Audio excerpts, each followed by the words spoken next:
Adam Collins and Damien Fleming, Crick Buzz Centerstage out the front of Lords. The patrons are leaving early because Australia did the business with the ball. They bowled out England for 2-2-1, defending 285. They did it in a canter. Some brilliant swing bowling from Behrendorff and Stark, taking 9 wickets between them. A ton from the captain Finch. Damien, it's happening. Well, it's almost like the blueprint just got ticked off, didn't it, from Australia? The only thing that didn't was we lost the toss. But I think the experience of Warner and Finch at the top really showed, didn't it? And I think England might think it's an interesting philosophy too as a bowler. You know, you've won the toss, decide to bowl on a greenish pitch. You don't get wickets. You try a bit harder, and they were just a little bit short. So fantastic to get.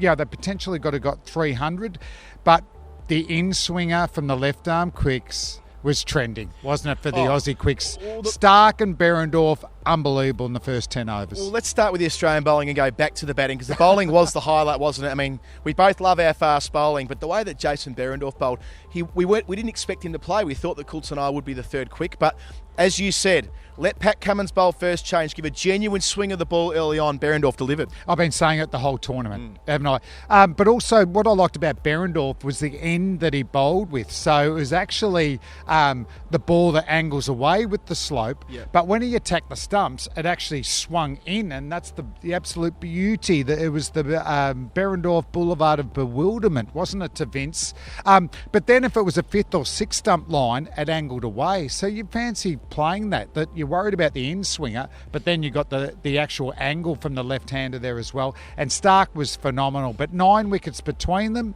But Cummins didn't get a wicket, but he's threatening at first change. And I think we'd agree that Nathan Lyon, a lot of overspin, didn't he? There's a lot of bounce there and bring a real assurity to the Australian attack. So, you know, that was a fantastic bowling effort. And for the English, they're missing Roy, aren't they?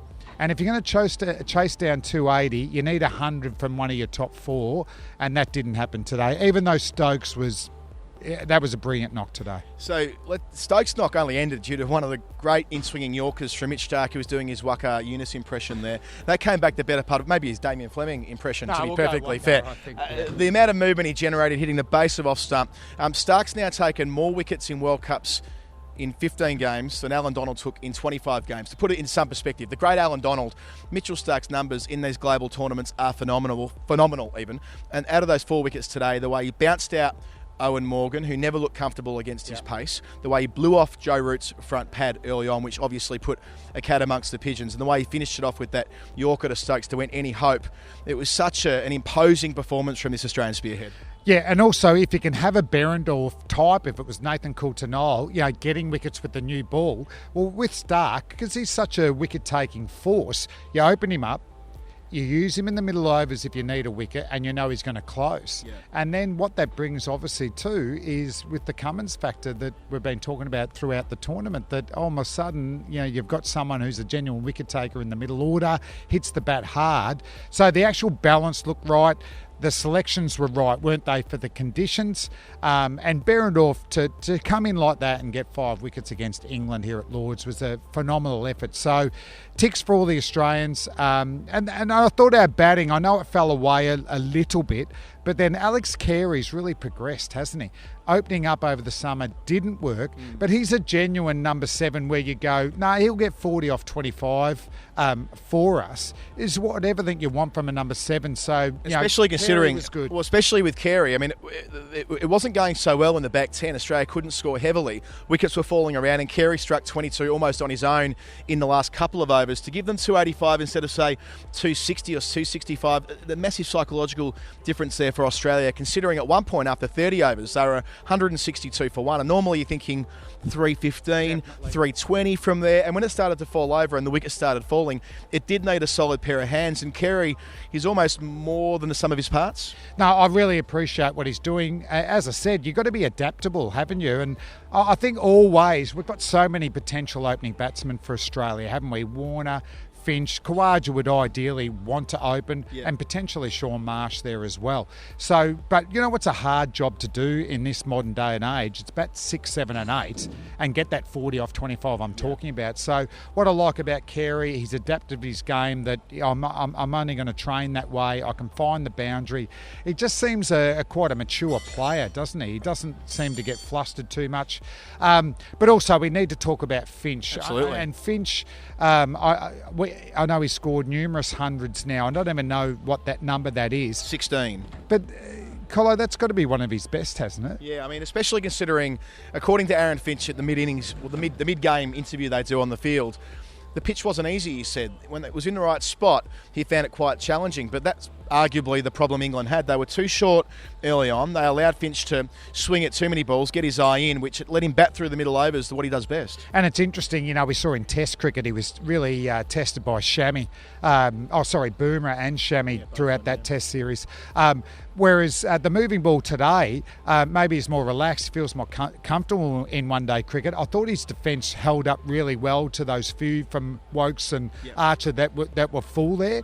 So he's comfortable in the format. He's a big 100 scorer, and you don't win World Cups unless someone in your top 4 consistently scores hundreds. And for Australia, you've got Warner, Finch and Stephen Smith. And obviously Khawaja's 2019 has suggested, I know it was mainly been opening the batting, that he can score hundreds. So, you know, there was talk of Australia not being able to score big enough to defend. But certainly in these conditions, you'd have to go now that it's probably them and India as the favourites. You would almost have to say that, given England are in a really tough spot. To close the loop on Australia's batting innings, another half-century for David Warner. 100-plus stand he put on with Finch at the top of the list. They keep making runs together. I think that's really important too. England, they're in real strife. It might be the case they need to beat both India and New Zealand to progress to the semi-finals. Today was their third loss after getting that done by Pakistan and Sri Lanka earlier in the tournament. Not what we expected from the number 1 ranked side in the world. Pressure's the word that's permeating at the moment around the press box. What we're talking about is have they succumbed to the pressure, or is it a fundamental flaw in the game plan that at a major tournament that you can't go as hard as they have in bilateral series over the last 4 years? Oh no, I don't mind the game plan because it's worked over probably 2 or 3 years now. Definitely the team dynamics. As I said, Warner was out of the team and Finch struggled a bit. You know, there was people actually calling that he wouldn't make the World Cup squad, which I thought was ridiculous. I think Finch is always a guy that he's not going to be always a consistent run scorer throughout a tournament, but he's going to score hundreds. But what you need is a Warner with him who scores consistently there. Take Roy away from Bairstow. I'd like to see what Bairstow's averages when he's opening up with Roy. I would think that it's significantly better than when Roy's not there. So, you know, just a Roy out changes the dynamics. And then, you know, Roy's a little bit like Finch, isn't he? When he goes, he gets big hundreds. And then they just didn't have someone to go and get a big score. We talked about Stokes did such a good job and it took a good ball to get him out. But, you know, I think they would ideally want Stokes coming in later in, isn't it, from 30 overs on. So they've got some problems. How big loss was Sri Lanka psychology? You know, they lost to Pakistan. Okay, that's a one-off. But what about Sri Lanka? You know, Sri Lanka, have been struggling in the tournament. Only scored 230 and they couldn't chase that down. So there might be some mental demons. What's Trevor Bayliss and Noah Morgan going to do to get into the England's psychology?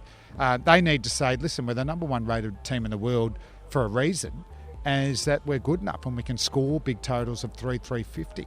We're going to learn a lot about England over the next few days, I have no doubt. They play India in the next fixture at Edgbaston on Sunday. It's a blockbuster and it's essentially a must-win. We'll be there, of course, for a Cricket Buzz Centerstage. A few games to play between now and then. Adam Collins and Damien Fleming, a fantastic day for Australia.